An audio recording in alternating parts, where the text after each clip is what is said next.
Voy a mostrarte por qué Jesús miró a su madre delante de 200 invitados en una boda y le dijo: «Mujer, ¿qué tengo yo contigo? Si tú le hablaras así a tu madre delante de toda tu familia, tu casa no te volvería a invitar jamás». Y aún así lo dijo el Hijo de Dios, el hombre más amoroso que jamás caminó esta tierra, a la mujer que lo cargó 9 meses, lo escondió de Herodes en Egipto, lo educó en las Escrituras y lo siguió hasta la cruz. En los próximos minutos vas a descubrir 3 cosas que cambian por completo esa frase. Primero, lo que la palabra griega ginai significaba realmente en el primer siglo, una palabra con la que, según el historiador Dion Casio, el mismísimo emperador Augusto se dirigió a la reina Cleopatra. Segundo, los 6 pasajes del Antiguo Testamento donde aparece exactamente la misma expresión. ¿Y por qué eso lo cambia todo? Y tercero, lo que pasó después en esa boda de Caná, una conexión teológica explosiva que une a María, la cruz, y el último capítulo del libro de Apocalipsis. Quédate hasta el final, porque al cierre vamos a juntar 3 escenas separadas por más de 30 años, en una sola línea recta, y vas a entender por qué María nunca fue una madre rechazada, sino la primera mujer en toda la historia que entendió de verdad quién era su hijo. Si te interesa el estudio bíblico serio, dale a like ahora mismo, suscríbete al canal, dale hype al video y vamos. Cierra los ojos un momento. Es Galilea, año 30 de nuestra era. Una aldea polvorienta llamada Caná, en una colina sobre el valle de Beit Netofa. El sol cae oblicuo sobre los olivares, el aire huele a lana humedecida, a pan recién horneado y a humo de leña de higuera. 200 personas, vestidas con túnicas de lino crudo, están sentadas alrededor de mesas bajas de madera. Niños corren entre las piernas de sus madres. Un cordero asado gira sobre las brasas y en el centro, bajo un dosel de telas blancas, los novios. Para entender lo que está a punto de pasar, tienes que entender lo que es esta noche para ellos. Esta no es la ceremonia que conoces hoy.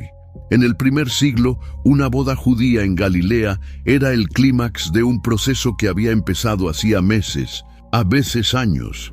Primero, los padres del novio habían pagado el mojar, el precio nupcial, a la familia de la novia. Después, en una ceremonia llamada erusín, los novios habían quedado legalmente comprometidos, tan legalmente que cualquier ruptura requería un acta de divorcio formal.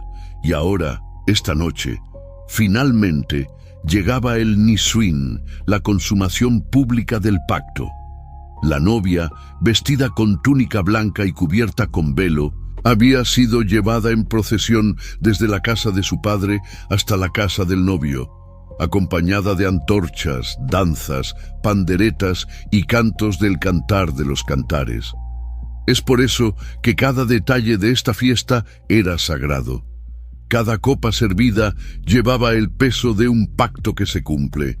Cada bocado era un sí público a la alianza. Cada nota de música era una bendición sobre el matrimonio. Y por eso también cualquier fallo era una herida pública en el pacto. En el primer siglo, una boda judía no duraba unas horas, duraba 7 días. 7 días enteros de comida, vino, danza, música y bendiciones. Está atestiguado en el libro de Jueces, capítulo 14, en el matrimonio de Sansón con la Filistea, donde se dice expresamente que la fiesta duró 7 días. Está atestiguado también en Génesis, capítulo 29, cuando Labán le dice a Jacob: «Cumple la semana de esta», y está atestiguado en el libro de Tobías, capítulo 11, donde el padre de la novia ordena celebrar 7 días en honor de los recién casados. 7 días. Y todo el costo, todo, recaía sobre el novio y su familia. La comida, el vino, los músicos, el alojamiento de los invitados que venían de aldeas vecinas y dormían en las casas de los vecinos del pueblo. Era el momento más caro de la vida de un hombre, y también el más expuesto, porque en aquella cultura la hospitalidad no era una opción educada, era un deber sagrado. Quien fallaba en honrar a sus invitados arrastraba la vergüenza durante generaciones. Y entonces, en algún momento del tercer o cuarto día de fiesta, sucede lo impensable. Se acaba el vino. Y aquí necesitas entender el peso real de esto, porque en la cultura hebrea el vino no era solo bebida, era símbolo. Era el símbolo más poderoso de la alegría mesiánica. Cuando los profetas hablaban del día en que Dios restauraría a su pueblo, hablaban siempre de vino que correría por las montañas. Amós, capítulo 9, versículo 13, había escrito: «Y los montes destilarán mosto, y todos los collados se derretirán». Joel, capítulo 3, versículo 18, había prometido: «Sucederá en aquel tiempo que los montes destilarán mosto». Y en cada Pascua judía, en cada cena familiar de Sabbat, levantar la copa de vino era proclamar, entre líneas, la esperanza de que Dios un día completaría la promesa.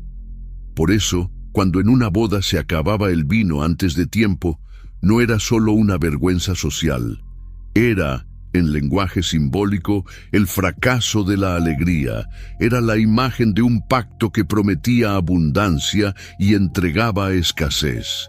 Era la sombra exacta del problema más profundo del pueblo de Israel.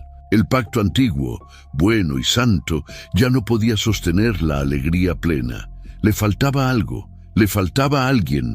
Pero los invitados de Caná no entendían esto todavía. Para ellos era simplemente un desastre.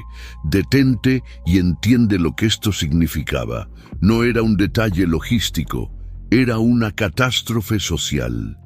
En aquella aldea pequeña, donde todos se conocían por nombre, esa familia sería recordada para siempre como la familia que no supo recibir. La novia lloraría escondida en su cámara. El padre del novio bajaría la cabeza. Los rumores correrían por los caminos hasta Séforis y hasta Nazaret. Y la disputa familiar, la vergüenza pública e incluso la posible reclamación de parte de la dote por parte de la familia de la novia eran consecuencias muy reales. En el patio, los siervos se miran asustados. Uno corre y susurra al maestresala. El maestresala palidece, y entre los invitados, una mujer de mediana edad lo nota antes que nadie. Sus ojos oscuros recorren las mesas, cuenta las jarras, cuenta los rostros, y entiende, esa mujer es María, la madre de Jesús. Nazaret está a unos 12 o 14 kilómetros al sureste, según cuál sea la Caná que pisamos. Y por la cercanía es probable que conozca a los novios. Tal vez sean parientes, tal vez sea una boda de un primo del Señor. El texto no lo dice, pero algo está claro. María se siente responsable. María se siente parte. Detente un segundo en este personaje. María, en este momento de la historia, no es la imagen estilizada que han pintado los siglos. Es una mujer judía de unos 45 o 50 años. Sus manos llevan las marcas de 3 décadas de moler trigo, de amasar pan, de hilar lana, de cuidar enfermos en su pueblo. Tiene callos en los dedos, tiene el rostro curtido por el sol de Galilea, y en sus ojos lleva un secreto que nadie en esa fiesta sospecha. So good, so good, so good. Everything you want for summer is at Nordstrom Rack stores now, and up to 60% off. Stock up and save on the brands you love like Vince, Sam Edelman, Frame, and Free People. Join the Nordy Club to unlock exclusive discounts, shop new arrivals first, and more. Plus, buy online and pick up at your favorite Rack store for free. Great brands, great prices. That's why you Rack. Secreto que cargó en silencio durante 30 años. el secreto que un ángel le anunció una tarde en Nazaret, el secreto que vio cumplirse en la noche fría de Belén, el secreto que escapó con ella a Egipto huyendo de Herodes, el secreto que perdió en el templo cuando su hijo tenía 12 años y que volvió a casa con ella diciendo: ¿No sabíais que en los negocios de mi padre me es necesario estar? María sabe quién es Jesús, lo sabe desde el principio, pero sabe también que su hijo no se ha manifestado todavía. Sabe que ha vivido 30 años de silencio, trabajando como carpintero en Nazaret, escondido a los ojos del mundo. Y de pronto, en esta boda, en esta crisis del vino, María intuye algo. Intuye que la hora puede ser ahora. Y aquí entra el primer giro que casi nadie te explica. María no se acerca a su hijo a pedirle un milagro abstracto. Se acerca como madre. Se acerca con una frase brevísima, en susurro, casi como hablando consigo misma. Solo 4 palabras en griego. Vino, no tienen. No le pide nada, solo le informa, como si supiera en el fondo del corazón que con eso bastaría. María, con la voz baja, casi un susurro, sin mirar a nadie más, dijo: «No tienen vino».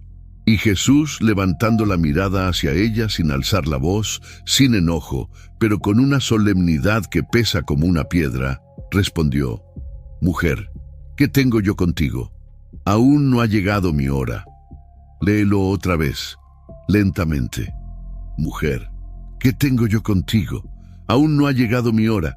Si lees esto en español, en pleno siglo XXI, suena duro, suena cortante, suena como un hijo que pone distancia con su madre delante de toda la fiesta. Y durante siglos, lectores incómodos han tratado de suavizar la frase, de explicarla, de esconderla, como si Jesús hubiera tenido un mal día. Pero esa lectura es falsa. Es falsa porque ignora 3 cosas que vamos a desmontar ahora mismo. El peso real de la palabra griega ginai, el sentido histórico de la expresión «¿qué tengo yo contigo?», y el significado teológico de la palabra hora en el 4.º evangelio. Empecemos por la primera. En el griego del primer siglo, ginai no era mujer como nuestra palabra actual. No era despectivo, no era frío. Era un vocativo de respeto. Aquí está la prueba. En la Odisea, Odiseo, después de 20 años de ausencia, vuelve a Ítaca y se encuentra con Penélope, su esposa. ¿Cómo se dirige a ella, a la mujer que lo ha esperado toda una vida tejiendo y destejiendo el sudario? No le dice esposa mía, no le dice amada, le dice ginai. En boca del rey, hacia la reina, la palabra es honor, no distancia. En la tragedia ática, los reyes se dirigen a sus reinas con ginai. Sófocles lo usa así, Eurípides lo usa así. Y hay un caso aún más impactante. El historiador romano Dion Casio relata que el emperador Augusto, el hombre más poderoso del mundo en ese momento, al dirigirse a la reina Cleopatra de Egipto, en el momento más solemne de su encuentro, la llamó ginai. No fue un insulto. Fue, en aquel mundo, una forma elevada de tratamiento. Pero hay más. El propio Jesús, en el 4.º evangelio, vuelve a usar ginai en otros 3 momentos cruciales. En Juan, capítulo 4, hablando con la samaritana junto al pozo de Jacob, le dice: «Mujer, créeme». En Juan capítulo 20, después de la resurrección, dirigiéndose a María Magdalena, llorando junto al sepulcro vacío, le pregunta: «Mujer, ¿por qué lloras?». Y en Juan capítulo 19, desde la cruz, mirando a su propia madre con los ojos ya cansados de sangre y de sed, le dice de nuevo: «Mujer, he ahí tu hijo». ¿Lo ves? 4 escenas, 4 mujeres, una palabra, y en todas, lejos de ser un desprecio, es un reconocimiento solemne. En la cultura griega del siglo I, ginai es la palabra que un rey usa con su reina, un emperador con una emperatriz, Y un hijo con su madre, cuando lo que va a decir tiene peso de eternidad. Piensa en lo que esto significa. Cuando una madre judía oía a su hijo decirle Jinai delante de gente, sabía que algo grande iba a suceder. Sabía que su hijo no estaba enojado. Sabía que su hijo estaba a punto de pronunciar una palabra que iba a marcar la historia. Y eso es exactamente lo que está pasando en Caná. María no está siendo regañada. María está siendo testigo del primer acto público del Mesías. Y su hijo le está dando, con esa palabra antigua y honrosa, el lugar de privilegio que solo una madre profética merece.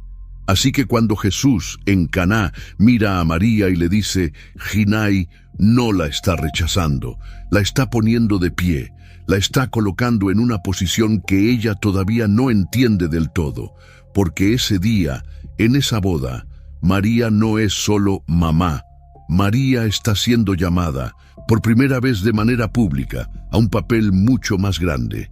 Ahora viene la segunda capa, y es la que más sorprende a quienes no han abierto nunca la Septuaginta, la traducción griega del Antiguo Testamento, que era la Biblia que leían los apóstoles. La frase de Jesús, palabra por palabra, es, «¿Qué a mí y a ti?»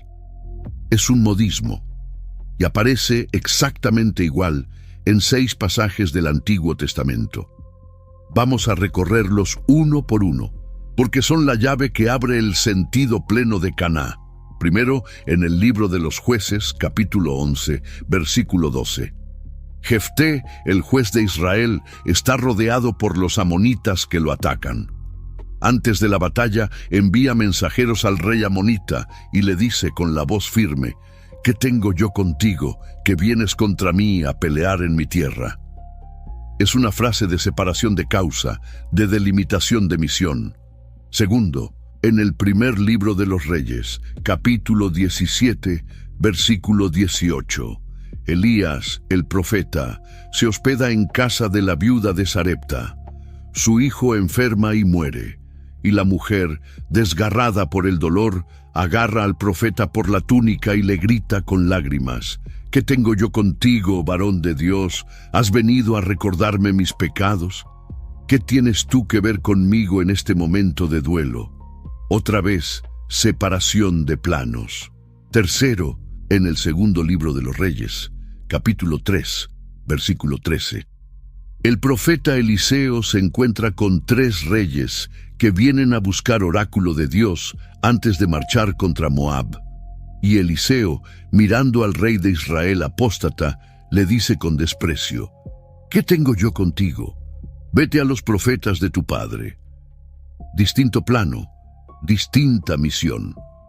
Cuarto, en el segundo libro de las Crónicas, capítulo 35, versículo 21. El faraón Necao de Egipto marcha hacia el Éufrates a luchar contra Babilonia. El rey Josías de Judá, con celo y sin entender el plan de Dios, se interpone. Y Necao le envía mensajeros y le dice, casi suplicando, ¿qué tengo yo contigo, rey de Judá? No vengo contra ti, vengo contra otra casa. Otra vez, 2 misiones que no se cruzan. Quinto y sexto, en el segundo libro de Samuel, capítulos 16 y 19. El rey David rechaza 2 veces el consejo de los hijos de Sarbia, sus sobrinos guerreros, que quieren matar a un hombre por venganza. Y David, sereno, les dice las 2 veces, ¿qué tengo yo que ver con vosotros, hijos de Sarbia? Mi misión hoy no es la vuestra, mi tiempo no es el vuestro, ¿lo ves? En cada uno de los 6 casos, la fórmula significa lo mismo. No es un insulto, no es una grosería, es una forma solemne, casi litúrgica, de decir, tú y yo estamos en planos distintos en este momento. Mi misión y la tuya no coinciden ahora. Es el lenguaje de la frontera, el lenguaje del llamamiento, el lenguaje del aún no. Y Jesús, en Caná, está usando exactamente esa fórmula con su madre. No la está rechazando. Le está diciendo con palabras que cualquier oyente formado en las escrituras hebreas reconocería al instante. María, En este momento, mi misión y la tuya no coinciden. Yo ya no estoy bajo tu calendario, estoy bajo otro. Y aquí cae la tercera ficha. Aún no ha llegado mi hora. En el cuarto evangelio, la palabra hora no es una unidad de tiempo cualquiera. Es un término técnico, un término teológico, y aparece marcada como una campana que va sonando a lo largo del evangelio en momentos clave. En Juan capítulo 7, versículo 30, el evangelista comenta sobre los que querían arrestar a Jesús, pero nadie le echó mano porque aún no había llegado su hora. En Juan capítulo 8, versículo 20, otra vez los enemigos quieren prenderlo, y otra vez el evangelista escribe, porque aún no había llegado su hora. En Juan capítulo 12, versículo 23, todo cambia. Han llegado unos griegos buscándolo, y por primera vez Jesús dice con voz grave, ha llegado la hora para que el Hijo del Hombre sea glorificado. En Juan capítulo 13, versículo 1, antes de la última cena, el evangelista anota, sabiendo Jesús que había llegado su hora de pasar de este mundo al Padre. Y en Juan capítulo 17, versículo 1, el Señor levanta los ojos al cielo y ora, Padre, la hora ha llegado. Glorifica a tu Hijo para que tu Hijo te glorifique a ti. ¿Lo ves?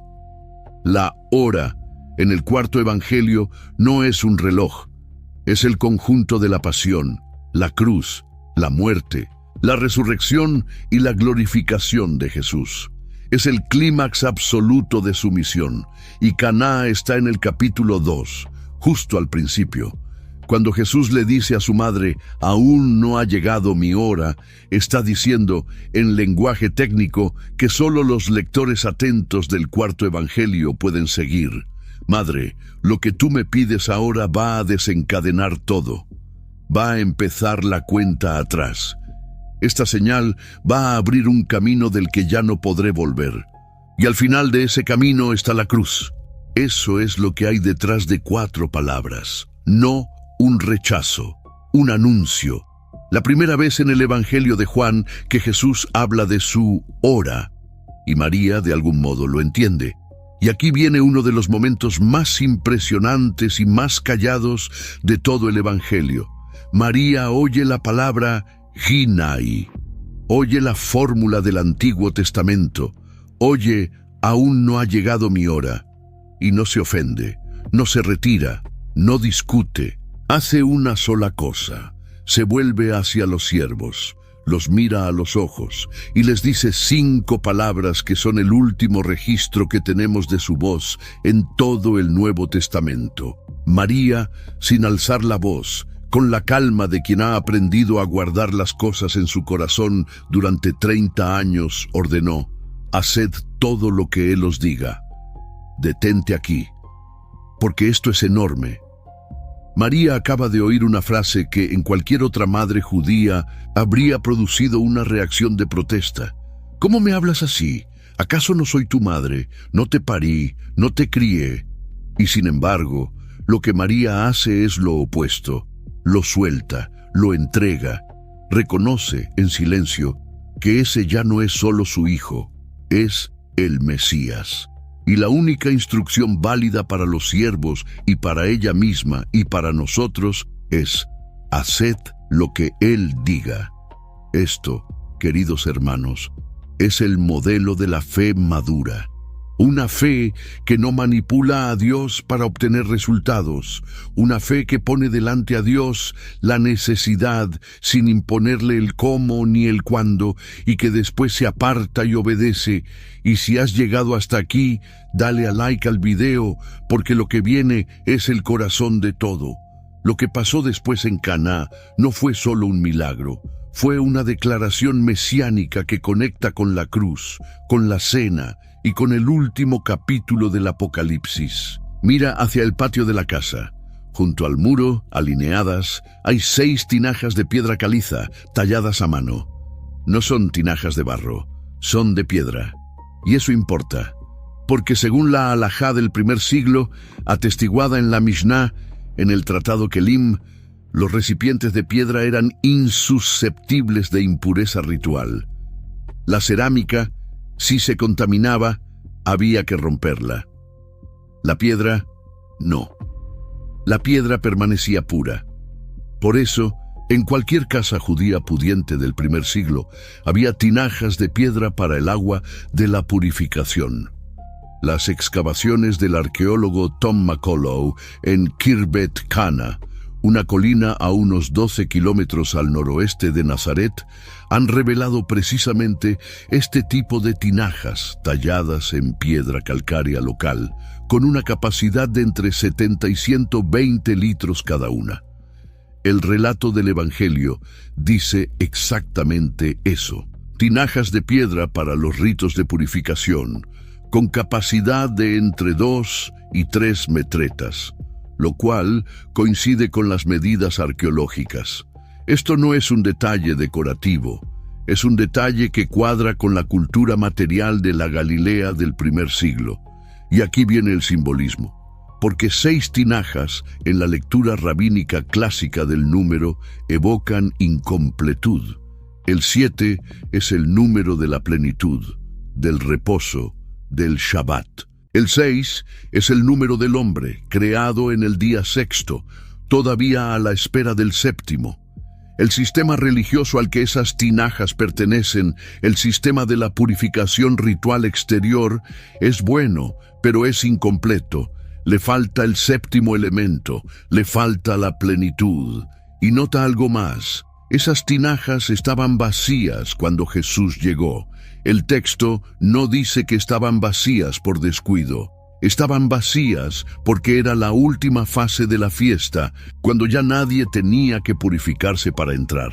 Estaban vacías porque el ritual ya había cumplido su función.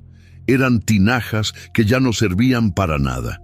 Y precisamente esas tinajas, las inútiles, las olvidadas, las que ya nadie miraba, son las que Jesús escoge para hacer su primer milagro. Es como si el cuarto evangelio nos estuviera diciendo, con un susurro, el sistema antiguo no se descarta, se llena, se transforma, se convierte en algo nuevo. Lo que parecía agotado guarda en su interior la materia prima del milagro. Solo hace falta que la palabra del Hijo lo toque, y Jesús, con la voz tranquila pero firme, ordenó a los siervos: «Llenad las tinajas de agua». Y los siervos las llenaron hasta el borde, hasta el borde. El evangelista insiste en el detalle, hasta el borde. Imagina la escena.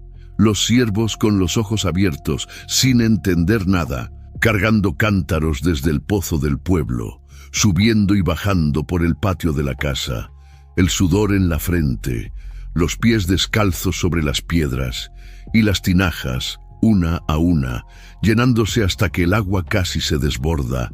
700, 800, hasta 720 litros de agua, toda esa cantidad, sin que nadie sepa todavía qué va a pasar. Detente y nota algo.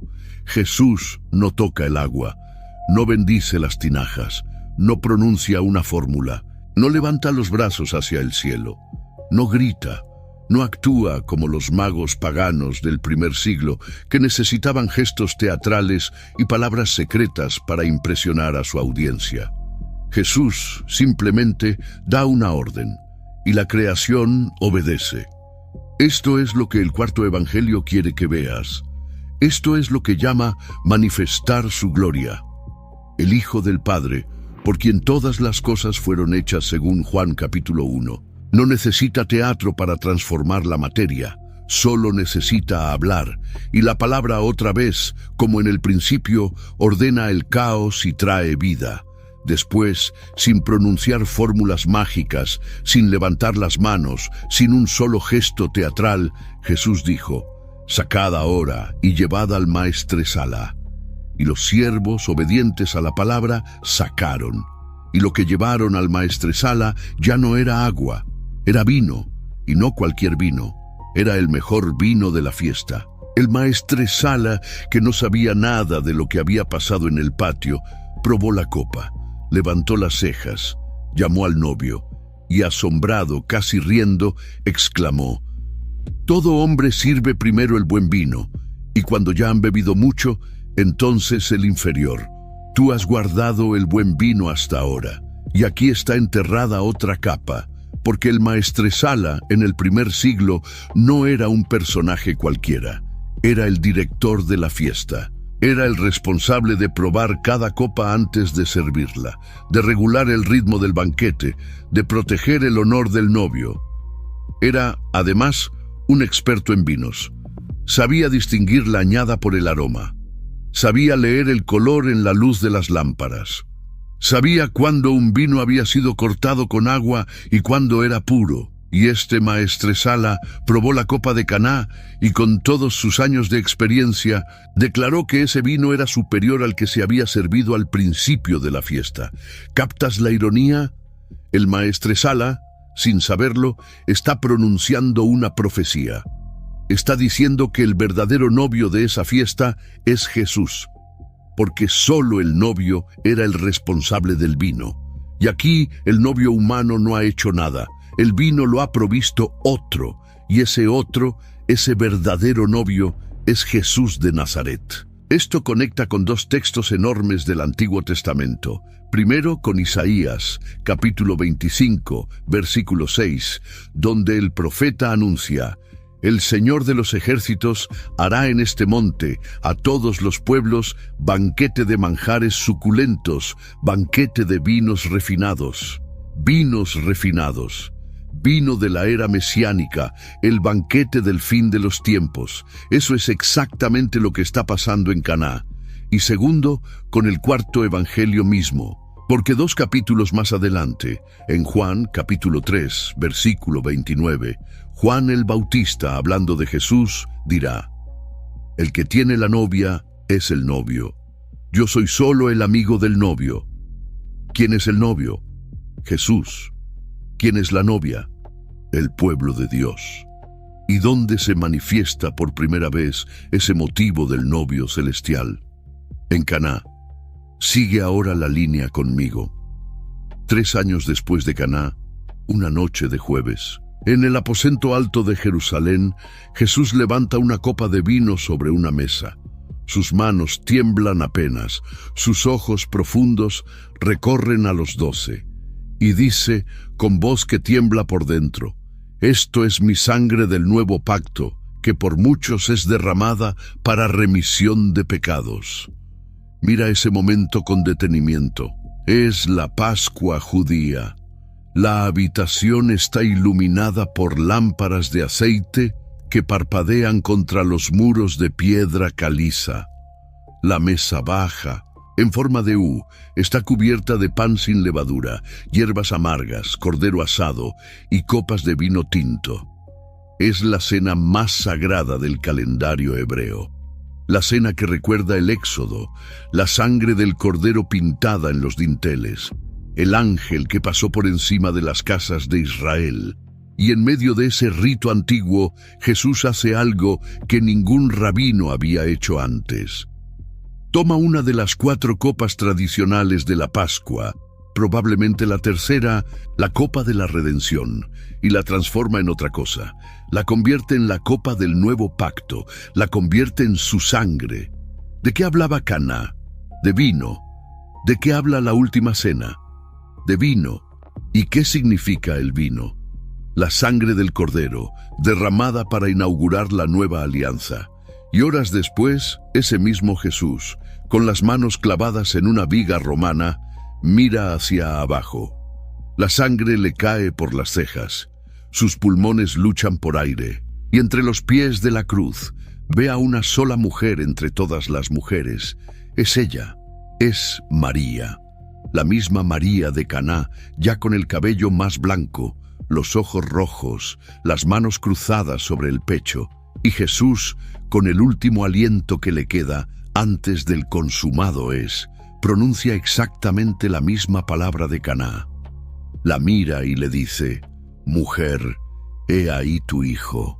Y al discípulo amado le dice: «He ahí tu madre». ¿Lo ves? El círculo se cierra. La palabra Jinai en Caná, al inicio, La palabra Jinai en la cruz, al final, la misma palabra, la misma mujer. Y entre las dos, 33 años de obediencia silenciosa. Y la profecía de Simeón, pronunciada cuando Jesús tenía solo 40 días de vida, se cumple ahora con peso de plomo. ¿Recuerdas? Lucas, capítulo 2, versículo 35. El anciano Simeón, sosteniendo al niño en sus brazos, mira a María y le dice, con voz que tiembla, «Y una espada traspasará tu propia alma. Esa espada es ahora, ese filo es ahora, esa hora es la hora». Y María, fiel hasta el último latido, no huye, no reniega, no grita, permanece. Es la única de las mujeres que el evangelista nombra a los pies de la cruz. Es la madre fiel del Hijo entregado. Pero la historia no termina ahí. 3 días después, el sepulcro está vacío. 50 días después, en el aposento alto de Jerusalén, 120 personas oran juntas. Y entre ellas, el libro de los Hechos, capítulo 1, versículo 14, registra un nombre que no podía faltar. María, la madre de Jesús, perseveraba unánime en oración con las mujeres y con los hermanos del Señor. Imagina ese cuarto. Es el mismo aposento alto donde Jesús había celebrado la última cena. Las mismas paredes, la misma vista hacia los tejados de Jerusalén. Y allí, entre los apóstoles que el mundo recuerda con nombres grandes, está sentada una mujer mayor, vestida con una túnica oscura, con las manos cruzadas sobre el regazo. María, la mujer de Caná, la mujer de la cruz, la mujer que aprendió antes que nadie, lo que significa decir haced lo que Él diga. Y de pronto, según narra el libro de los Hechos capítulo 2, un sonido como un viento recio llena la casa. Lenguas de fuego se posan sobre cada uno, y todos, incluida María, son llenos del Espíritu Santo. Esa mujer que 30 años antes había recibido al Espíritu en la Anunciación de Nazaret, ahora lo recibe otra vez, junto a la iglesia naciente. Es la única persona en toda la Escritura de quien se registra que el Espíritu vino sobre ella en 2 momentos distintos. Una vez para concebir al Hijo, una vez para acompañar a la iglesia que ese Hijo había engendrado en su muerte. María no recibió, según los registros de los evangelios, una aparición exclusiva del resucitado. Esa primera aparición tuvo el rostro de María Magdalena junto a un sepulcro abierto. Pero María, la madre, vio algo igual de glorioso. Vio nacer a la iglesia. Vio caer las lenguas de fuego sobre los apóstoles. Vio a Pedro, el mismo Pedro que negó 3 veces, predicar con valor a 3,000 personas. Y vio que aquel niño que cargó en sus brazos, en un pesebre, ahora reinaba para siempre desde el trono del Padre. Y según la tradición de los padres de la iglesia primitiva, registrada por escritores como Ireneo y otros, María vivió sus últimos años bajo el cuidado del apóstol Juan, aquel discípulo amado al que el Señor se la había entregado desde la cruz. Y desde aquella hora, el discípulo la recibió en su propia casa. Dice Juan 19:27. Esa fue la última obediencia de María, recibir como hijo a quien no había parido, porque la maternidad de María desde la cruz ya no era solo según la carne, era místicamente según la fe. Ahora abre tu corazón, porque lo que vamos a decir aquí te toca a ti, tú, hermano, tú, hermana que escuchas.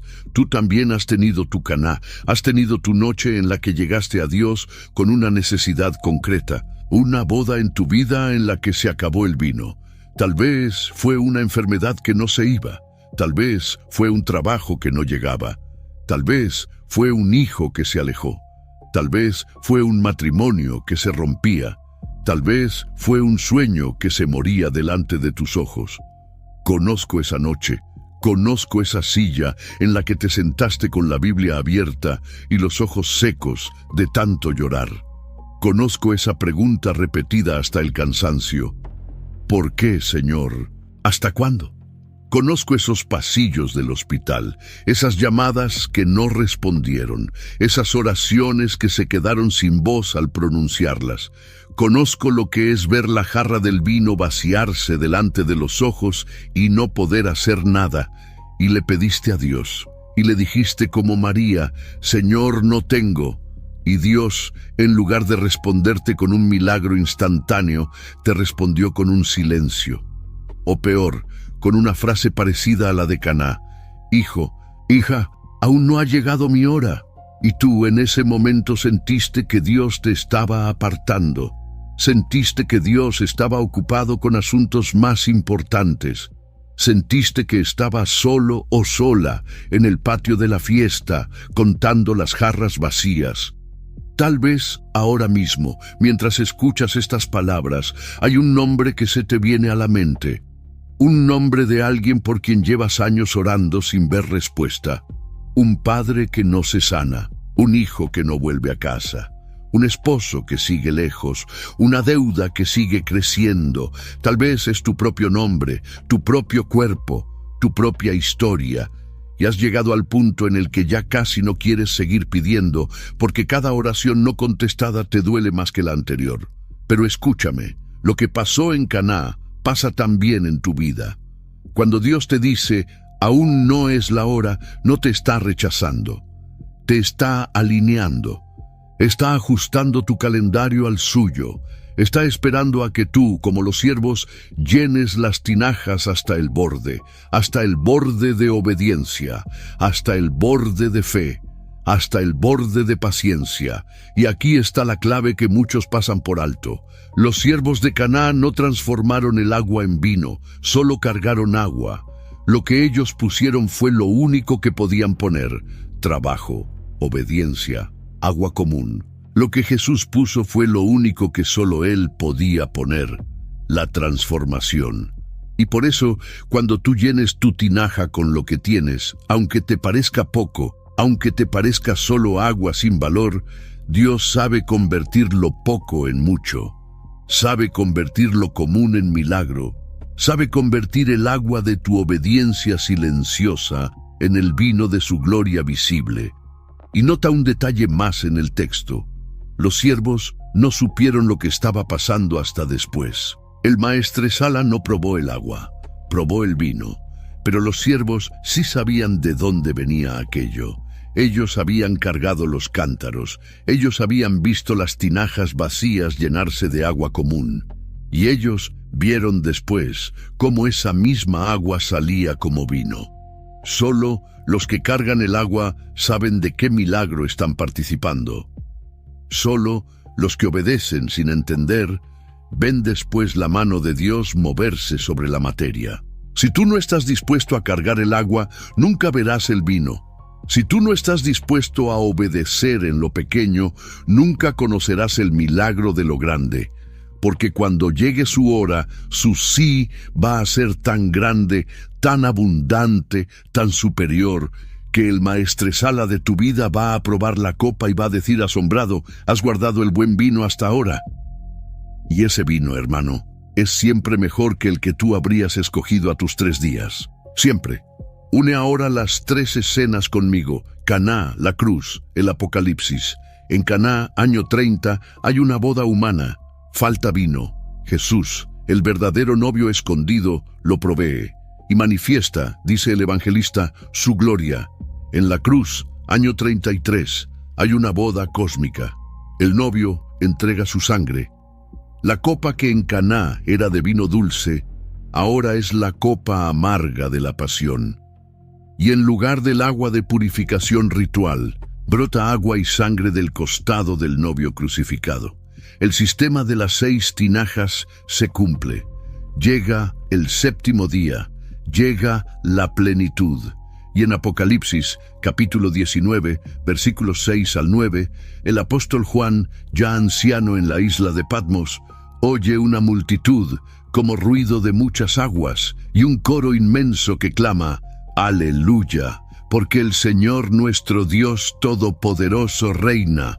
Gocémonos y alegrémonos y démosle gloria, porque han llegado las bodas del Cordero, y su esposa se ha preparado, y se le manda escribir: Bienaventurados los que son llamados a la cena de las bodas del Cordero. ¿Lo ves? Caná fue el primer signo, la cruz fue el sacrificio. Apocalipsis es el cumplimiento. Una sola línea que cruza más de 2000 años. Y todo empezó en una aldea polvorienta de Galilea, con 6 tinajas vacías, una madre fiel y un hijo que dijo 4 palabras incomprendidas durante siglos. Olvida por un momento todas las imágenes confusas que has recibido sobre María. Olvida los extremos. Vuelve al texto. María no fue rechazada por su hijo en Caná. María fue elevada por su hijo en Caná. Cuando Jesús le dijo Ginaí, no la estaba humillando, la estaba reconociendo como aquella mujer profética cuya obediencia activa el primer signo del Mesías. Piensa en eso.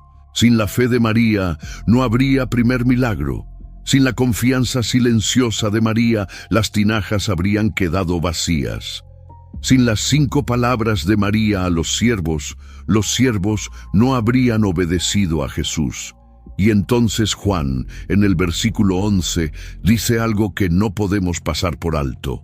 Este principio de señales hizo Jesús en Caná de Galilea y manifestó su gloria, y sus discípulos creyeron en él. La fe de los discípulos, la primera fe pública en Jesús como Mesías, nació en Caná, y nació porque una madre, sin entender todo, confió: esa es María. La madre por cuya obediencia silenciosa el cielo empieza a derramarse sobre la tierra. María no fue ignorada por su hijo en la cruz.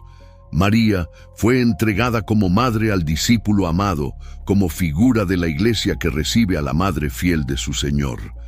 María no quedó atrás cuando vino el Espíritu. María estaba allí, en el aposento alto, orando con los apóstoles, viendo nacer a la iglesia que su hijo había comprado con sangre. Y en cada palabra que pronunció, según los pocos registros que tenemos, María nos enseñó una sola cosa, una sola lección, una sola dirección.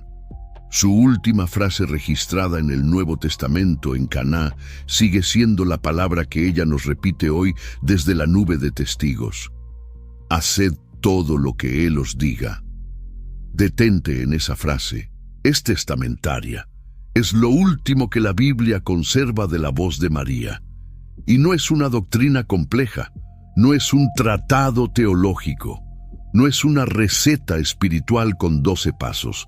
Son 5 palabras dirigidas a unos siervos asustados que no sabían qué hacer con tinajas vacías. Y esas 5 palabras siguen valiendo hoy, 2000 años después, para nosotros. Haced lo que Él diga, no lo que tú quieres, no lo que tu emoción dicta, no lo que la cultura aplaude, no lo que tu corazón herido te empuja a hacer, lo que Él diga. Si todo lo que has aprendido en este video se redujera a una sola línea para vivir, sería esa. Vuelve ahora, una última vez, a la frase que abrió este video. Mujer, ¿qué tengo yo contigo? Aún no ha llegado mi hora. Ya no suena igual, ¿verdad? Ya no suena a hijo desconsiderado. Ya no suena a frialdad. Ya no suena a rechazo. Suena a anuncio. Suena a Mesías que reconoce delante de su madre que su misión ya no es solo cumplir las expectativas humanas, sino abrir el camino del reino.